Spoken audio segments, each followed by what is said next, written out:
दोस्तों, कई साल पहले की बात है। गौतम बुद्ध अपने शिष्यों के साथ गंगा के किनारे बैठे थे। उनके शिष्यों ने बुद्ध से पूछा, भगवान, क्या मन की चाल को समझना इतना कठिन है जैसा कि यह दिखता है? बुद्ध मुस्कुराए और बोले, मन की चाल को समझना और नियंत्रित करना यदि आपके पास सही मार्ग हो तो यह बिल्कुल संभव है। मैं तुम्हें एक कहानी सुनाऊंगा जिससे तुम मन की चाल को समझ सकोगे। बुद्ध की यह बातें सुनकर शिष्यों का दिल खुशी से उछल उठा। वे सभी उत्सुकता से बुद्ध की ओर देख रहे थे, जैसे कि वे किसी रहस्यमय सफर की बात सुनने वाले हों। बहुत समय पहले की बात है। एक छोटे से गांव में एक किसान रहता था। उसके पास एक बकरी भी थी जो बहुत ही बुद्धिमान थी। बकरी हमेशा किसान के साथ काम करती और उसकी मदद करती थी। एक दिन किसान ने फैसला किया कि वह बकरी को बाजार में बेच देगा, क्योंकि उसके पास अब और भी कई बकरियां थीं और वह थोड़ा पैसा कमाना चाहता था। बकरी ने यह सुनकर खुशी खुशी सहमति दी। किसान ने बकरी को बाजार ले जाकर बेच दिया और उसने उस पैसे से कुछ सामान खरीद लिया। लेकिन बकरी थोड़ी देर में उदास और बेचैन होने लगी। उसने किसान से पूछा, मेरे अलावा अन्य बकरियों के साथ क्या गलती है? मैंने तो तुम्हारे साथ हमेशा अच्छा किया है। किसान ने पशु की बातों को समझते हुए कहा, बकरी, तू बुद्धिमान है, परंतु तूने अपने मन की चाल को नहीं समझा। मैंने तुझे बाजार में बेचकर खुद के लिए कुछ सामान खरीदा, लेकिन तूने अपनी चिंता में मेरी बातों को नहीं सुना। तूने मन में सोचा कि मैंने तुझे धोखा दिया, परंतु ऐसा कुछ नहीं है। मैंने तुझे बेचकर तेरे लिए और अच्छे सामान खरीदने का इरादा किया था, परंतु तूने मेरी चिंता नहीं की और खुद को परेशान किया। बकरी ने समझा कि उसने मन की चाल को समझने की बजाय वह बिना समझे ही अपने विचारों का पीछा कर रही थी। उसने किसान से माफी मांगी और उसे यह सीखने का मौका दिया कि मन की चाल को समझने के लिए हमें विचारों की समीक्षा करनी चाहिए और उन्हें सही दिशा में प्रवृत्त करने का प्रयास करना चाहिए। मन की चाल को समझना और नियंत्रित करना हमारे जीवन में कितना महत्वपूर्ण है। बुद्ध के उपदेशों से हम यह सीखते हैं कि हमें अपने विचारों की पहचान करनी चाहिए, उन्हें समीक्षा करनी चाहिए और उन्हें सही दिशा में प्रवृत्त करने का प्रयास करना चाहिए। मन की चाल को समझने से हम अपने जीवन को सुखमय बना सकते हैं। दोस्तों, मन हमारे जीवन का अद्वितीय और महत्वपूर्ण हिस्सा है। यह हमारी विचारधारा, भावनाएं और क्रियाएं निर्दिष्ट करता है। गौतम बुद्ध ने मानव मन की महत्वपूर्णता को समझकर उसके नियंत्रण में आने के तरीके पर गहराई से विचार किया। उनके उपदेशों से हम मन की चाल को समझने की कोशिश करते हैं। मन के विचार और भावनाएं हमारे जीवन को प्रभावित करती हैं। वे मन की चाल को दबाने या उसे नियंत्रित करने की जरूरत की बजाय उसके साथ सहयोग करने की सलाह देते हैं। वे सिखाते हैं कि मन को समझने और नियंत्रित करने के लिए हमें अपने आत्मा के साथ संवाद करना चाहिए। दोस्तों, मन की चाल को समझने का पहला कदम है ध्यान।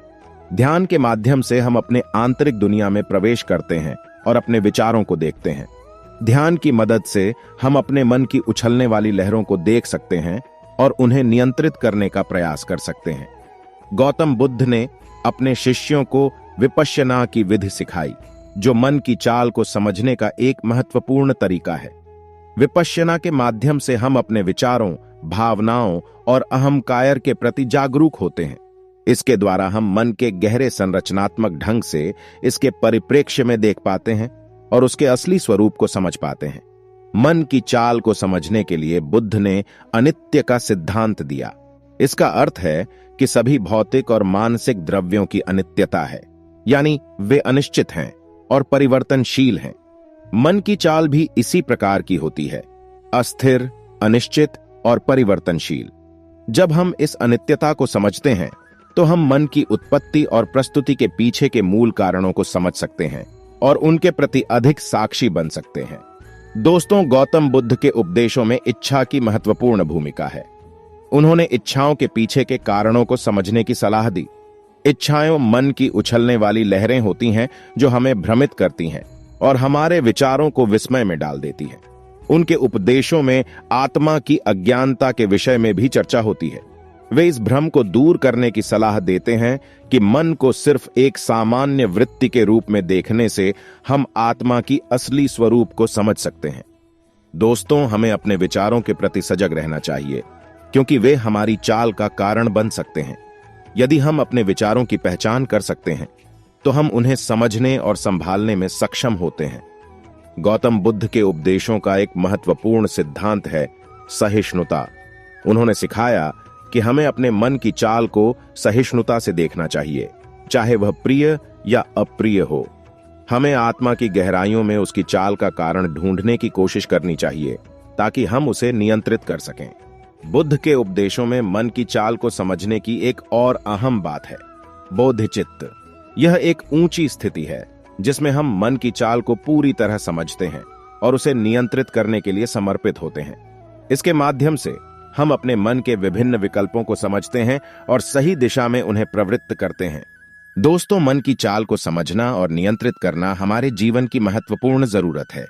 वे सिखाते हैं कि मन की चाल को समझने के लिए हमें ध्यान, विपश्यना, इच्छाओं की पहचान, आत्मा की अज्ञानता को दूर करना और सहिष्णुता की दिशा में प्रयास करना चाहिए। गौतम बुद्ध के उपदेशों से हमें मन की चाल को समझने की महत्वपूर्णता की जागरूकता होती है। हमें उनके उपायों का अनुसरण करके अपने मन को संयमित और स्थिर रखने का प्रयास करना चाहिए। इससे हम अपने जीवन को सुखमय बना सकते हैं और अंततः आत्मा के मोक्ष की प्राप्ति कर सकते हैं। दोस्तों, इसी तरह और भी मोटिवेशनल वीडियो देखने के लिए आप हमारे चैनल को लाइक करें, शेयर करें और सब्सक्राइब करें। धन्यवाद।